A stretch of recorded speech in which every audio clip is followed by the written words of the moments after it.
చెప్పండి స్టార్ట్.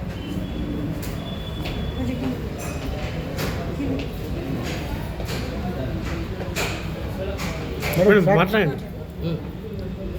నమస్తే, అందరికీ మాతృదినోత్సవ శుభాకాంక్షలు. అపురూప అవార్డులు అనేవి గత 15 సంవత్సరాల నుండి అమృతలత మేడం గారు కొనసాగిస్తూ వస్తున్నారు.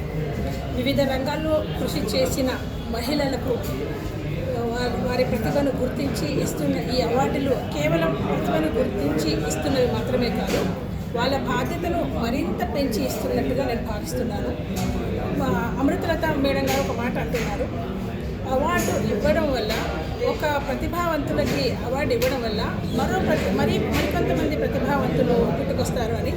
ప్రతిభావంతులు పుట్టుకు రావడంతో పాటుగా వాళ్ళ బాధ్యత కూడా పెరుగుతుందని నేను ఈ వేదిక మీద నేను తెలియజేస్తున్నాను. అవార్డులు, రివార్డులు అనేవి చాలామంది ఇప్పుడు ఈ మధ్యకాలంలో కొనుగోలు చేస్తున్నారు. ఆ విధంగా కాకుండా నీతిగా నిజాయితీగా వస్తున్న అమృతలత అవార్డులు ఇదే విధంగా కలకాలం కొనసాగాలని నేను ఆశిస్తూ మేడం గారికి మరోసారి నమస్తే తెలియజేస్తున్నాను. మీరు ఈ అవార్డు దేన్ని నేను వ్యాసరచన విభాగంలో ఈ అవార్డు తీసుకున్నాను. వ్యాసరచన అనేది చాలా కష్టసాధ్యమైన పని అని నేను చెప్తున్నాను. ఎందుకంటే నేను కథలు, కవితలు, నవలలు, పాటలు రాశాను. వీటన్నిటిని రాయడం ఒక ఎత్తు, ఈ వ్యాసం రాయడం ఒక ఎత్తు. ఎందుకంటే వ్యాసంలో కల్పన అనేది ఉండదు, ఉన్నది ఉన్నట్టుగానే మనం రాయాల్సి ఉంటుంది, మన శైలిలో రాయాల్సి ఉంటుంది.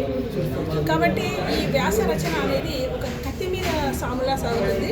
లేదు, కొంచెం పదాలు అటు ఇటు అయిపోయినా కూడా చరిత్ర మారిపోతుంది. కాబట్టి వ్యాసకర్తలు ఆలోచించి నెమ్మదిగా వ్యాసాలు రాయాలి అని చెప్పి, చరిత్ర బతికించాలని చెప్పి. పేరు చెప్పండి, ఇంటి పేరుతో సహా. పేరు తంగిల శ్రీదేవి రెడ్డి, మాది ఉమ్మడి పాలమూరు జిల్లా ఆత్మకూరు.